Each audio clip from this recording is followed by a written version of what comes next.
Hello दोस्तों, स्वागत है आपके अपने YouTube चैनल कृषि दर्शन न्यूज पर। दोस्तों, अभी तक आपने कृषि दर्शन न्यूज को सब्सक्राइब नहीं किया तो सब्सक्राइब जरूर करें, आइकॉन भी जरूर दबाएं। दोस्तों, 16 फरवरी 2023 वार बृहस्पतिवार। सबसे पहले चर्चा करेंगे वायदा बाजार की। तो आज भारतीय वायदा बाजार में सभी लाल निशान में बंद होती हुई नजर आ रही है। 1% से ऊपर गिरावट मसालों में देखने को मिल रही है। वहीं आधा आधा परसेंट के आसपास गुआर और गुआर गम और 1% से ऊंची बिनोड़ा खड़ में गिरावट देखने को मिली है। दिन में गुआर 1% से अधिक गिरावट के साथ कामकाज करता हुआ नजर आ रहा था। अब बात करते हैं केएलसी के वायदा की। तो केएलसी के वायदा में आज 3.3% की तेजी रही। 133 रिंगट बढ़कर 4,069 पर बंद होता हुआ केएलसी का वायदा नजर आया। केएलसी में अंतर्राष्ट्रीय तिलहन में देर रात सीबोट में भी तेजी देखने को मिली। तो अंतर्राष्ट्रीय मार्केट के दोनों तिलहन के बाजार तेज रहे। अब बात करते हैं भारतीय वायदा बाजार, भारतीय एग्री बाजारों की। तो सरसों के बाजार में आज 4,75,000 बैग की आवक रहती हुई नजर आई। भाव स्टेबल रहे। भरतपुर में गिरावट रही, बाकी सभी जगह स्टेबल रहे। और प्लांट सलोनी प्लांट में भी एक समय 100 रुपये फिर कुछ रिकवरी होता हुआ दिखाई दिया सलोनी प्लांट भी, पर गिरावट प्लांट में के भाव में भी देखने को मिली। वहीं गोयल कोटा प्लांट के भाव स्टेबल रहते हुए नजर आए। नई सरसों की आवकें बड़े पैमाने पर होती हुई नजर आ रही है। तो भाव की चर्चा कर लेते हैं। सबसे पहले भरतपुर 55-50, दादरी 58, भिवाड़ी 57-30, रेवाड़ी 57-50 40 कंडीशन, जयपुर 59-50, टोंक निवई मालपुरा 58-50, वहीं देही बूंदी 57-50 रुपए के ऊपर कामकाज करती हुई नजर आई। खेरली, अलवर, बड़ौदा में इन मंडियों की बात करें तो सुबह ये लगभग 5700 के आसपास कामकाज करती हुई नजर आ रही थी।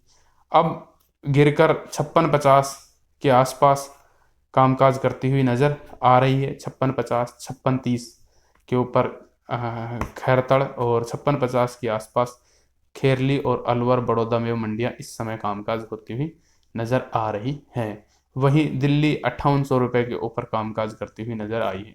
तो ये आज प्रमुख मंडियों के भाव रहे। वहीं एलनाबाद 5400 रुपये और अनूपगढ़ मंडी की बात करें तो अनूपगढ़ 5410 रुपये के ऊपर कामकाज करती हुई नजर आई है। वहीं सलोनी प्लांट के भाव की बात करें तो सलोनी प्लांट 6400 रुपये रहे हैं। आगरावाड़ा और 63-75 रुपये रहा है। अलवरवाड़ा कोटा प्लांट में पुरानी सरसों के कोई भाव नहीं दिए। गोयल कोटा 5750 रुपये पर रहा है। वहीं नए भाव की बात करें तो 63-50 आगरावाड़ा, 63-25 अलवरवाड़ा और 62-75 कोटा के भाव रहे हैं नई सरसों के सलोनी प्लांट की। वहीं बीपी 6151 रुपये, 6150 रुपये नई सरसों के भाव ट्रेड मतलब कोटेशन आती हुई नजर आई है। अब बात करते हैं नरमा के कारोबार की। तो नरमा के कारोबार में आज गिरावट देखने को मिली। 50 रुपए से लेकर 100 रुपए तक की आज बाजारों में गिरावट रही। और रुई भी कल शाम 6700 पर थी। अभी तकरीबन 50 से 70 रुपए नीचे रुई कामकाज करती हुई नजर आ रही है। कुछ एक स्टेशनों पर स्टेबल रुई के बाजार बने हुए हैं। वहीं वायदा में आई आज दिन में बिनोड़ा और बिनोड़ा खड़ की गिरावट कल नरमा की कीमतों पर और भी आती हुई नजर आएगी। अंतर्राष्ट्रीय मार्केट में आइस में कल देर रात हुए कारोबार में 3% से ऊंची गिरावट देखने को मिली। उसका असर भारतीय बाजार में भी रहा। भारतीय बाजार में इस समय 0.25% की गिरावट कॉटन कैंडी एमसीएक्स पर देखने को मिल रही है और एमसीएक्स 63,800 के ऊपर इस समय कामकाज करता हुआ नजर आ रहा है। तो भारतीय बाजारों में भी गिरावट रही, एमसीएक्स में भी गिरावट देखने को मिली और हाजिर में भी गिरावट देखने को मिली। जहां तक आवकों की बात करें तो कल 1,40,000 के आसपास आवक थी। आज कुछ आवकें बढ़कर 1,50,000 के आसपास आवकें बताई जा रही हैं। तो भाव की चर्चा कर लेते हैं। आदमपुर 83-41, अनूपगढ़ 86-50, विजयनगर 8600, एलनाबाद 81-71। उसके अलावा बात करें बरवाला 82-51, सिरसा 82-89, 82-70 सॉरी, रेवाड़ी 8,000 और खैरतड़ 8100 के ऊपर कामकाज करती हुई नजर आई है। तो ये प्रमुख मंडियों के नरमा के भाव थे। अब बात करते हैं गेहूं के कारोबार की। तो गेहूं के कारोबार में पिछले कुछ सत्रों से गिरावट देखने को मिल रही है। गेहूं क्या बाजार जो 2550 के आसपास राजस्थान लाइन सेट होती हुई नजर आ रही है। कल भी सरकार ने टेंडर के जरिए बिकवाड़ी की थी। खबरें आप सभी को पता ही है कि सरकार पूर्ण रूप से एक्टिवली है कि कैसे भी करके इस बाजार को एमएसपी के आसपास नई फसल आने से पहले लाया जाए ताकि कीमतों में खरीदारी की जा सके। अभी ऐसा कुछ भी ग्राउंड लेवल पर होता हुआ नजर नहीं आ रहा है। स्थिति बहुत ही ज्यादा खराब अभी भी है और यहाँ से ये बाजार बढ़ के 2700 और 2720 तक के लेवल अब दिखाने की पोटेंशियल रखता है। और जो कल का जो लो था 35 रुपए नीचे, इसके लो के स्टॉप लॉस लगा के यदि किसी साथी की कैरी फॉरवर्ड पोजीशन है तो कैरी रख सकता है। टारगेट 2700 से लेके 2720 और 2750 के रहेंगे, पर पहले टारगेट 2700 के आसपास निकलने की कोशिश की जाए 150 रुपए ऊपर यहाँ से। तो ये स्थिति नरमा गेहूं के बाजारों में रह सकती है। ग्राउंड लेवल पर अब स्थिति बहुत ही ज्यादा मतलब खस्ता हालात में गेहूं पहुंच चुका है और ग्राहकी बहुत ही मजबूत है।